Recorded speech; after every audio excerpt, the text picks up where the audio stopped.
हाँ जी, नमस्कार, स्वागत और अभिनंदन आप सभी का। आशा और उम्मीद है आप सब मस्त हैं और अपनी तैयारी में व्यस्त हैं। आइए शुरू करते हैं आज का हमारा सेशन। जैसा आप सबको विदित है कि हम अभी हाल ही के अंदर 2026 में जो पेपर हुए हैं उनका कर रहे हैं सॉल्यूशन, और इन पेपरों के अंदर जो बदलते हुए पैटर्न के आधार पर क्वेश्चन आ रहे हैं, केवल इन्हीं क्वेश्चनों का कर रहे हैं सॉल्यूशन। ठीक है जी, चलिए ये रहा आज के हमारे सेशन का पहला क्वेश्चन। देखिए क्या पूछा जा रहा है। पूछा जा रहा है कि सूची फर्स्ट का सूची सेकंड से मिलान करना है। सूची फर्स्ट के अंदर क्या है कि दे रखे हैं आपके सामने खनिज के भंडार, और सूची सेकंड के अंदर वो खनिज के भंडार कौन से जिले में हैं वो है आपके सामने, और मिलान करना है। खनिज चार नाम दे रखे हैं यहाँ पर, देखिए तांबा है, मैग्नेसाइट है, टंगस्टन है और आपके सामने लिग्नाइट है। तो आप यहाँ पर कहेंगे सर तांबा की यदि बात करें तो इन चार जिलों में अजमेर है, झुंझुनू है, पाली है, नागौर है। आप कहेंगे सर जो झुंझुनू जिला है इसे हम कहते हैं तामर जिला, याद रखिएगा, क्योंकि झुंझुनू जिले के अंदर ही एक स्थान है जिसका नाम है आपके खेतड़ी, और यहीं पर याद रखिएगा HCL हिंदुस्तान कॉपर लिमिटेड जो है वो स्थापित है। तो यहाँ पर आप कहेंगे सर तांबा का जो मिलान है वो तो कर लीजिए झुंझुनू से, मतलब ए के अंदर तो है दो, ए के अंदर दो, इसमें तो है नहीं, इसमें है नहीं, तो फिर बचे ऑप्शन दो। ठीक। अगला है मैग्नेसाइट। मैग्नेसाइट के लिए जो जिला प्रसिद्ध है वो जिला प्रसिद्ध है आपके, याद रखिएगा कौन सा, अजमेर। कौन सा जिला हो जाएगा, अजमेर। मैग्नेसाइट के लिए अजमेर प्रसिद्ध है। उसी प्रकार आप पढ़ते हैं कि अजमेर जो है वो आपके किसके लिए प्रसिद्ध है, फ्लैश पार है, तो इसके लिए भी कौन सा जिला प्रसिद्ध है, अजमेर। इसकी जगह ये भी आ सकता है। फिर है आपके बाद में टंगस्टन और लिग्नाइट। अब यहाँ पर आप थोड़ा ऑप्शन के अकॉर्डिंग देखें, या फिर आप देखें कि टंगस्टन के लिए आप देखेंगे तो देखिए नागौर जिले का डेगाना भाकरी क्षेत्र भी प्रसिद्ध है और पाली का नाना कराब क्षेत्र भी प्रसिद्ध है। लेकिन अगला है लिग्नाइट, नागौर के अंदर देखने को मिलेगी। तो यहाँ पर आप मिलान करेंगे सर, टंगस्टन का मिलान तो कर दीजिए पाली से, क्योंकि पाली का जो नाना कराब क्षेत्र है वो आपके किसके लिए प्रसिद्ध है, याद रखिएगा टंगस्टन के लिए। ठीक है। और इसके अलावा फिर लिग्नाइट की जो बात है वो आप मिलान कर दीजिए किससे, आप कहेंगे सर नागौर से। तो यहाँ पर जो ऑप्शन नंबर है वो हो जाएगा आपके सामने, याद रखिएगा सी इज ए करेक्ट आंसर। कौन सा हो जाएगा, सी जो है वो करेक्ट आंसर। ठीक है, चलिए आगे। तो यहाँ कंप्लीट। अगला अगला है आपके सामने, लीजिए अगला क्वेश्चन क्या कह रहा है, देखिएगा। पूछा जा रहा है आपसे सूची फर्स्ट का सूची सेकंड से मिलान करना है। सूची फर्स्ट के अंदर आपके सामने बांध दे रखे हैं और सूची सेकंड के अंदर नदी दे रखी है, यानी कौन सा बांध जो है वो कौन सी नदी पर है, यह आपसे पूछा जा रहा है। तो आप कहेंगे सर पोंग बांध जो है वो आपके कौन सी नदी पर है, तो आप कहेंगे सर व्यास नदी पर, क्योंकि हम पढ़ते भी हैं व्यास परियोजना। व्यास परियोजना जो है वो व्यास नदी पर है और इस पर दो बांध बने हुए हैं, एक पोंग बांध है, एक पंडोहे बांध है। ठीक है। बिसलपुर जो बांध है वो याद रखिएगा आपके कौन सी नदी पर है, तो आप कहेंगे सर वो बना हुआ है बनास नदी पर। मेजा बांध की यदि हम बात करेंगे तो मेजा बांध जो है वो याद रखिएगा जिस नदी पर बना हुआ है वो है कोठारी नदी। मेजा बांध जिस नदी पर है वो है कोठारी नदी, भीलवाड़ा को जलापूर्ति करता है। और पांचना बांध की यदि हम बात करेंगे तो फिर ये जिस नदी पर है वो है, यहाँ दे रखा है गंभीरी। हालांकि आप देखेंगे कि पांचना बांध जो है वो गंभीरी नदी पर ना होकर गंभीर नदी पर है, क्योंकि ये दो अलग अलग नदियां हैं। गंभीरी आप पढ़ते होंगे कि गंभीरी और बेड़च नदियों के संगम पर चित्तौड़गढ़ है, जबकि ये पांचना बांध जो है वो है कहाँ पर, तो आप कहेंगे सर पांचना बांध बना हुआ है देखो करौली के अंदर। अच्छा, इसकी एक खास बात है, कौन सी, कि पूर्णतः मिट्टी से निर्मित बांध है ये, पूर्णतः मिट्टी से निर्मित बांध। तो ये जो पांचना बांध है ये गंभीरी नहीं, ये गंभीर नदी पर है, याद रखेंगे। ठीक है, तो मिलान कर दीजिए, देखिए एक का एक, दो, फिर आपके सामने ये आ जाएगा option number B is a correct answer. ठीक है, आगे अगला है आपके सामने, देखिए अगला है सूची फर्स्ट को सूची सेकंड से सुमेलित करें। सूची फर्स्ट को सूची सेकंड से सुमेलित करना है। सूची फर्स्ट के अंदर आपके सामने झील दे रखी है और सूची सेकंड के अंदर अवस्थिति दे रखी है, यानी कौन सी झील जो है वो कहाँ पर है ये आपसे पूछा जा रहा है। देखिए, पुष्कर, सिल्लीसेठ, गड्डीसर और मानसागर आपके सामने चार जिलों के नाम है, यानी कि चार जो है वो जिले दे रखी है और सामने चार जिलों के नाम है। पुष्कर आप सब जानते हैं, बताने की आवश्यकता नहीं कि सर पुष्कर झील जो है वो अजमेर के अंदर है। सिल्लीसेठ झील जो है वो याद रखिएगा अलवर के अंदर है, और इसका ध्यान भी रखेंगे कि ये वर्तमान के संदर्भ में चर्चा में भी है, क्योंकि राजस्थान का नवीनतम ऐसा स्थल है जो रामसर साइड में शामिल किया गया है। फिर गड्डीसर झील की आप बात करेंगे तो जैसलमेर के अंदर है। मानसागर की यदि हम बात करेंगे तो ये आपके कहाँ पर आ जाएगा, जयपुर, यानी कि ए के अंदर एक है, ठीक है, फिर बी के अंदर तीन है, फिर आपके सी के अंदर दो है, डी के अंदर चार है। ऑप्शन नंबर जो है वो क्या हो जाएगा, ए इज ए करेक्ट आंसर। अगला अगला है आपके सामने, लीजिए क्या कह रहा है देखिएगा। क्वेश्चन है आपके सामने, पूछा जा रहा है कि किसने वर्ष 1921 में बेंगू में शुरू हुए बेंगू किसान आंदोलन का नेतृत्व किया था। यहां पर बात है बेंगू किसान आंदोलन की।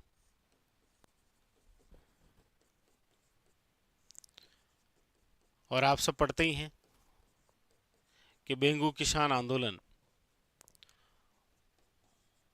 यहां दे भी रखा है 1921। ये जो बेंगू किसान आंदोलन है, याद रखिएगा, इसी आंदोलन के तहत दो व्यक्ति शहीद हुए थे। कौन कौन से? तो आप कहेंगे सर बेंगू किसान आंदोलन जब हम पढ़ते हैं तो यहाँ पर एक घटना हुई थी जिसका नाम है गोविंदपुरा हत्याकांड। उसी हत्याकांड के तहत याद रखिएगा रूपाजी और कृपाजी नामक जो किसान है धाकड़, रूपाजी और कृपाजी जो किसान है ये क्या हो गए थे, शहीद हो गए थे। पूछा गया है बेंगू किसान आंदोलन जो है वो किसने चलाया था, याद रखिएगा ऑप्शन नंबर एक, राम नारायण चौधरी द्वारा। ठीक है, अगला लीजिए, बदलता हुआ पैटर्न इस प्रकार से भी तो आता है आपके सामने, दिख रहा है क्या, पूरा दिख जाएगा आपको, हाँ ठीक है। देखिए क्या कह रहा है कि नीचे दो कथन दिए गए हैं, एक अभिकथन ए है और एक आपके आर है। आपको ये पता करना है कि कौन सा सही है, क्या दोनों सही है, और दोनों सही है तो क्या ये व्याख्या करते हैं, ये सारी बात। ठीक है, देखिए अभिकथन ए कह रहा है कि कर्नल टोड ने दिवेर को मेवाड़ का मैराथन कहा था। देखिए कर्नल जेम्स टोड जो है, कर्नल जेम्स टोड, इन्होंने क्या है कि दोनों ही युद्धों को, इन्होंने एक युद्ध को तो कह रखा है मेवाड़ की थर्मोपली, एक युद्ध को तो क्या संज्ञा दी, मेवाड़ की थर्मोपली। एक युद्ध को इन्होंने संज्ञा दी मेवाड़ का मैराथन कहा। तो थर्मोपली जिसे कहा वो तो है, याद रखिएगा, हल्दी घाटी का युद्ध जो कि अकबर और महाराणा प्रताप के मध्य हुआ था। मेवाड़ का मैराथन इन्होंने जिस युद्ध को कहा है वो है दिवेर का युद्ध। हल्दी घाटी तो चलो 1576 के अंदर, और दिवेर जो है वो लड़ा गया है 1582 के अंदर।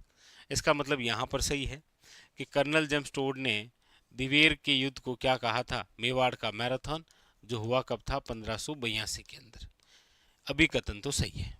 ठीक है, अगला कह रहा है कारण क्या है कि 1582 में दिवेर की मुगल चौकी थी, बिल्कुल, इस पर आक्रमण हुआ और उसी के दौरान महाराणा प्रताप ने मुगल जो अधिकारी है सुल्तान खान को मार दिया और इस पर्वतीय क्षेत्र पर नियंत्रण प्राप्त हुआ। आप कहेंगे सर ये बात तो सही है कि 1582 के अंदर दिवेर जो है वो एक मुगलों की चौकी थी जिस पर आक्रमण किया था, लेकिन यहाँ पर ये जो बात है कि आक्रमण के दौरान महाराणा प्रताप ने मुगल अधिकारी सुल्तान खान को मारा नहीं। इसी युद्ध के दौरान याद रखिएगा महाराणा प्रताप के जो पुत्र हैं अमर सिंह फर्स्ट ने भाले के एक ही वार से चट्टान में रोप दिया था, किसको, सुल्तान खान को। तो यानी कि यहाँ पर कारण जो आर है वो तो गलत दे रखा है। इसका मतलब इस प्रश्न के अंदर जो ऑप्शन नंबर होगा वो देखिए ए सही है लेकिन आर क्या है आपके सामने, गलत है। यानी ऑप्शन नंबर जो है वो हो जाएगा ये, ए सही है लेकिन आर क्या है, गलत है। Option number C is a correct answer. ठीक है, अगला अगला लीजिए। सूची फर्स्ट का सूची सेकंड से मिलान करना है आपको।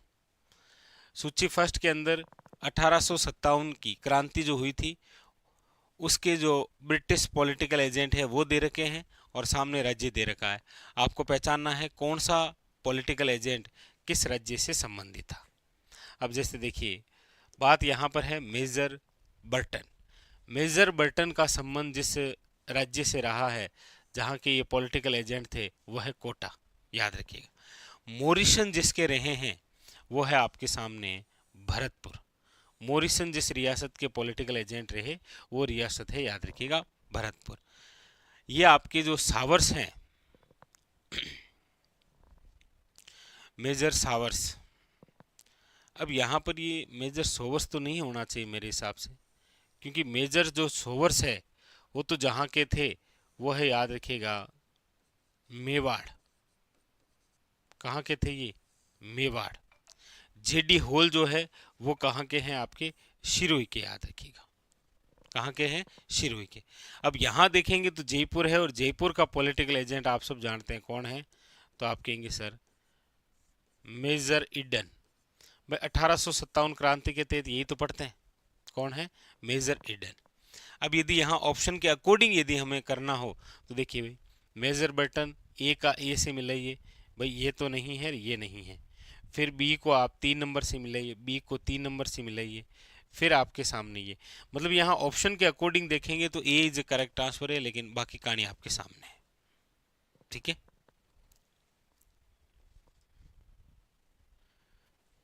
लीजिए अगला क्वेश्चन क्या कह रहा है, देखिए अगला क्वेश्चन है आपके सामने कि राजस्थान में लड़े गए निम्नलिखित युद्धों को सही अनुक्रम में व्यवस्थित करें।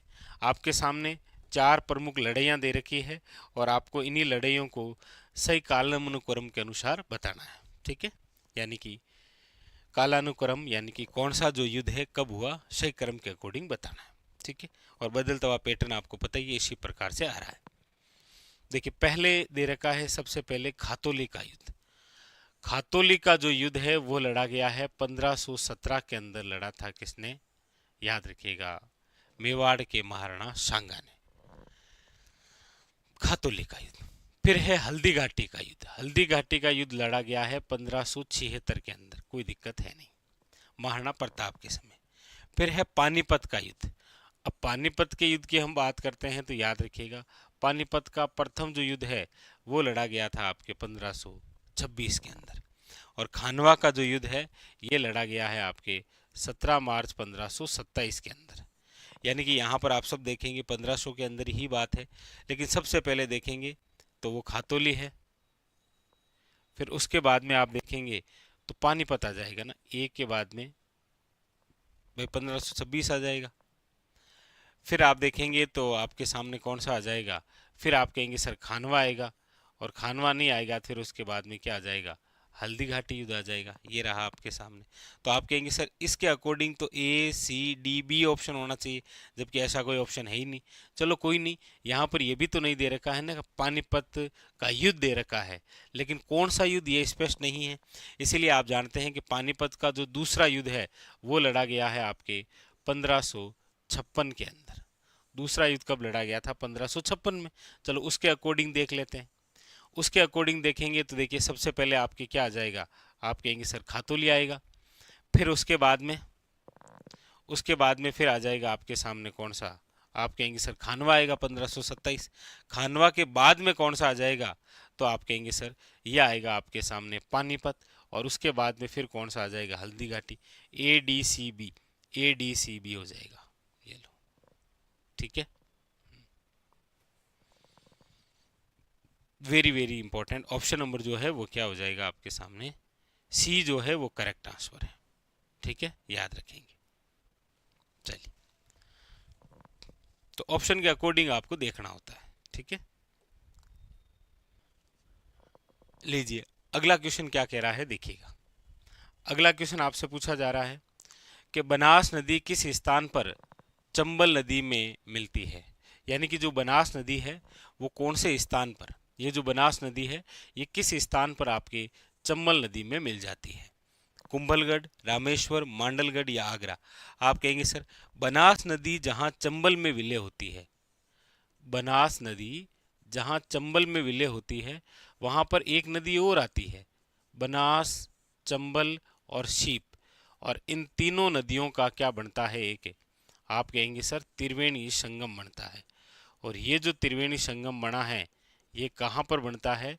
तो आप कहेंगे सर ये बनता है आपके रामेश्वर धाम, और रामेश्वर धाम जो है वो है आपके, याद रखिएगा, सवाई माधोपुर में। यानी ऑप्शन नंबर जो है वो हो जाएगा, याद रखिएगा, B is a correct answer. ठीक है, बी जो है वो करेक्ट आंसर है। अगला अगला है आपके सामने, लीजिए, पूछा जा रहा है राजस्थान में किस स्थान पर दूसरा परमाणु विद्युत संयंत्र निर्मित किया जा रहा है?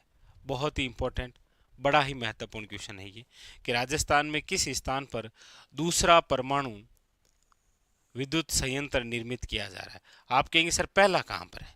देखिए राजस्थान के अंदर प्रथम जो परमाणु ऊर्जा संयंत्र है वो तो है आपके रावत भाटा। रावत भाटा जो है वो आपके कहाँ पर है? चित्तौड़गढ़ के अंदर, याद रखेंगे। ठीक है, लेकिन अब जो दूसरा है, राजस्थान का जो दूसरा परमाणु विद्युत संयंत्र है ये आपके स्थापित किया जा रहा है वह है नापला में। नापला जो है वो आपके कहाँ पर है? याद रखिएगा बांसवाड़ा में। कौन सी नदी है यहाँ पर? तो आप कहेंगे सर माही नदी। कौन सी नदी है? याद रखिएगा माही नदी।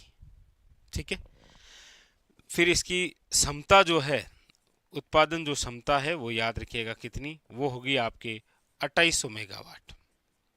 कितनी होगी? 2800 मेगावाट, यानी कि 4 इकाइयाँ होगी और प्रत्येक इकाई जो है वो आपके 700 मेगावाट की होगी।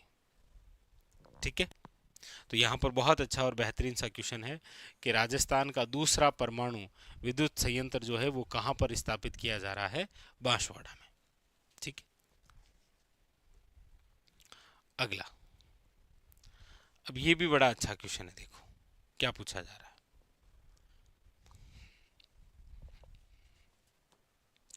पूछा जा रहा है निम्नलिखित में से कौन सा वन्य जीव अभ्यारण्य जो है वो मुकुंदरा राष्ट्रीय पार्क का भाग नहीं है?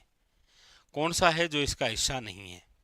देखो, मुकुंदरा राष्ट्रीय पार्क यानी हमारे राजस्थान का ये तीसरा नेशनल पार्क है, मुकुंदरा नेशनल पार्क।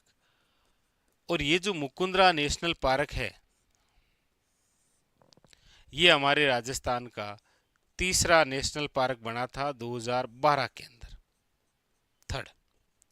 अब यहां पूछा क्या जा रहा है कि निम्नलिखित में से कौन सा वन्यजीव अभ्यारण्य जो है वो मुकुंदरा राष्ट्रीय पार्क का भाग नहीं है?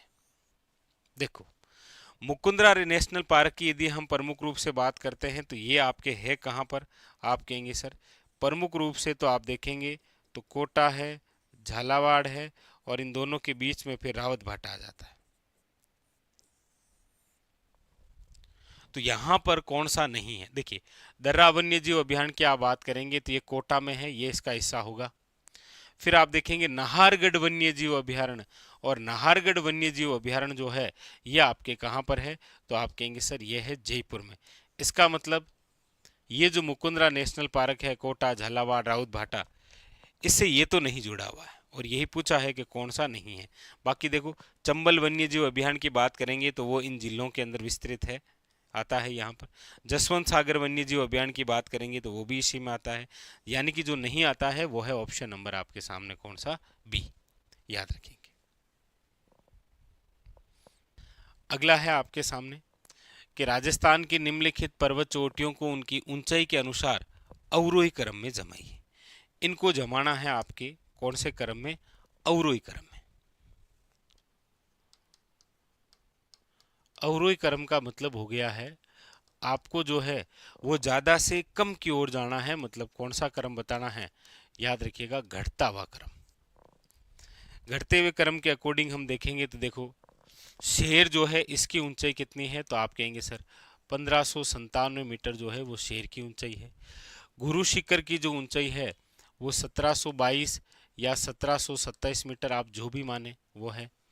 देलवाड़ा की यदि हम बात करेंगे तो इसकी ऊंचाई है 1442 मीटर। और कमलनाथ की हम बात करते हैं तो इसकी ऊंचाई है 1001 मीटर, याद रखिएगा। तो अब इनको घटते हुए क्रम में जमाना है, यानी कि अवरोही क्रम में। तो सबसे पहले क्या आ जाएगा, गुरु शिखर आ जाएगा आपके सामने बी। गुरु शिखर के बाद में फिर आ जाएगा आपके सामने शेर, फिर आ जाएगा आपके देलवाड़ा, और फिर आ जाएगा आपके कमलनाथ। यानी कि यहाँ पर ऑप्शन नंबर जो है वो हो जाएगा BADC। ऑप्शन नंबर है आपके सामने B is a correct answer, याद रखिएगा। ठीक है, चलिए। तो चलिए, ये तो था आज का हमारा सेशन, जहां पर हमने इन सभी महत्वपूर्ण क्वेश्चनों को लेकर चर्चा की। मिलते हैं इसी प्रकार, इस सेशन को यहीं से आगे बढ़ाएंगे और बाकी जो क्वेश्चन बचे हुए हैं उनका करेंगे सॉल्यूशन। ठीक है जी, फिलहाल आज के लिए इतना ही, धन्यवाद।